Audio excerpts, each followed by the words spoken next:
Do not miss this video if you are thinking about buying a house in 2022. Today, I am sitting down with Jason Allen, a local lender who's going to talk about what to expect in 2022 and a mind-blowing statistic of what it means for a monthly payment. So stay tuned.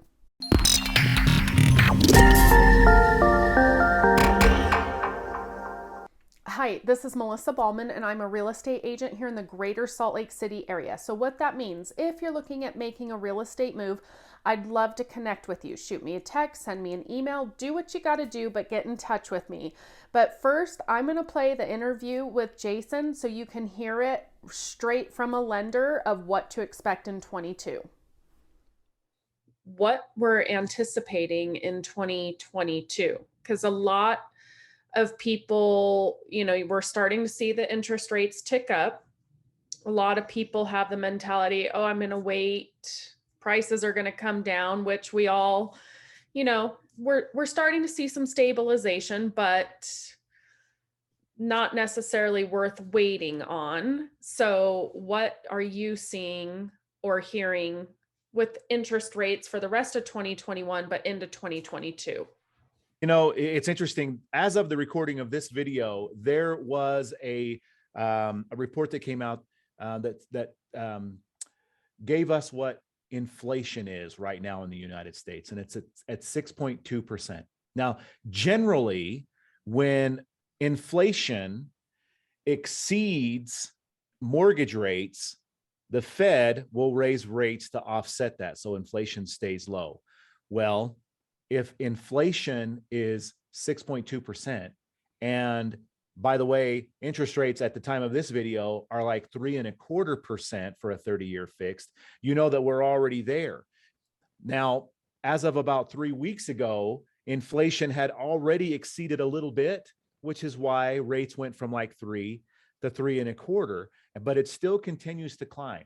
So what many experts are saying is that we have this weird tug of war going between inflation and interest rates, and what we need to do in order to make our economy be as healthy as it can be. So I feel like we're going to see maybe another minor uptick at the beginning of 2022, and will last hopefully into June. We already know that the Fed, which is Jerome Powell, has said that they're going to stop buying mortgage-backed securities, which is another way of artificially keeping interest rates low.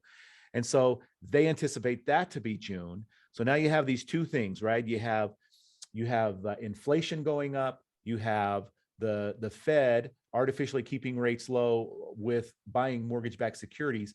So it's going to be challenging to see how things play out. We do know one thing, and you're the expert on this, and that is that because there is still a housing shortage, we don't anticipate values doing anything but continue to climb up. At what rate? I can't answer that right now, but for sure, especially in the state of Utah, we should see home appreciation continue to tick up month over month. Well, it is November and we're in our slow time seasonally, historically. And just this weekend, I had a client interested in a house listed at 365. And the top offer in that arena was about 410. Wow. Yeah. And this is the slow time, right? Yes. So what would you say to, I have some clients that are like, okay, I'm ready to go in 2022. What would you say, especially to those first time home buyers? You mentioned the June thing. So would you say it's best to do it before June and try to get in, or are interest rates not going to matter that much?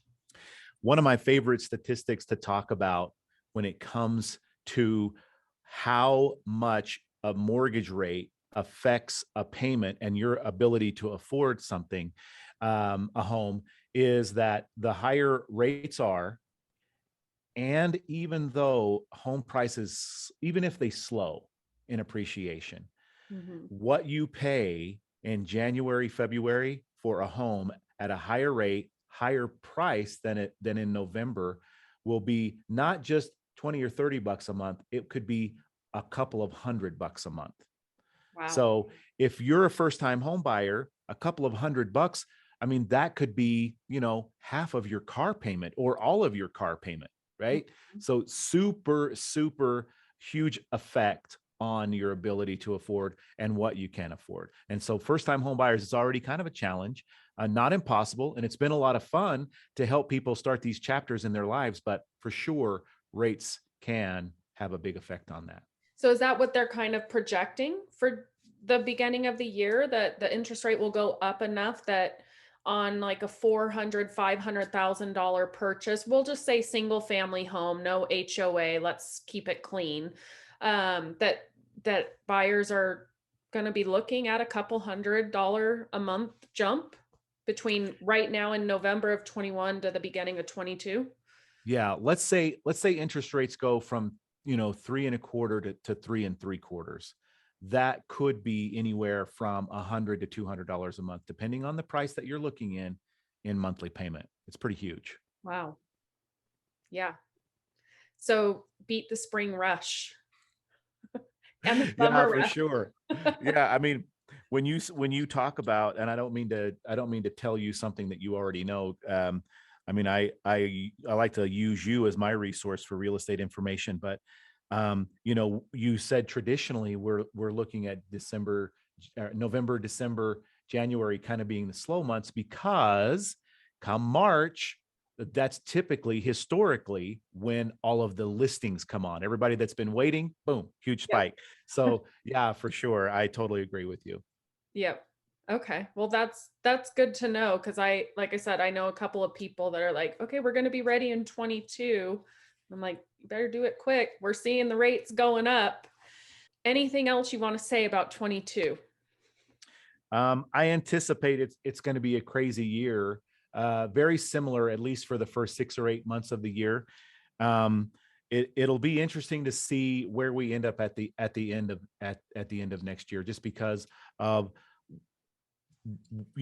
we're doing everything we can with supply chains being what they are to build homes. And that supply chain issue is not just cars, it's not just tennis shoes, it's houses as well. And so if it impedes our ability to build new homes so that existing homeowners can go somewhere else if they choose to, or first time home buyers can go to somewhere like a townhome or condo, new construction. If that continues to happen, that means that we're going to continue to see prices go up. And so I just feel like it's going to be, at the risk of sounding like a broken record, it's going to be more of the same. And so, I always think about what you say, the best time to buy real estate is 5 years ago. I just hope that people who are thinking about buying, today and at the end of 2021, aren't thinking, gosh, at the, mid 2022, man, I really wish I would have pulled the trigger when Melissa was asking me to do it back in November, December.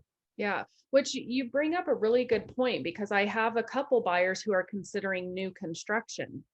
And we know with new construction, you're out in 8, 9 months. So this could have a huge impact on people that are even under contract right now or about to be under contract. You hear it a lot. I mean, I'm sure you hear it more than anybody. They get under contract with these new construction homes, and then they can no longer qualify when it comes time to close for whatever reason. But this interest rate and the possibility of paying $100 or $200 more a month could Mhm. absolutely devastate, especially those first time home buyers, and mean that they couldn't qualify and they've waited all this time to get into their new home. Yeah, absolutely. It has been a challenge, and I think it will continue to be a challenge for at least the foreseeable future. When if we're talking June of 2022. Wow. Okay. Okay.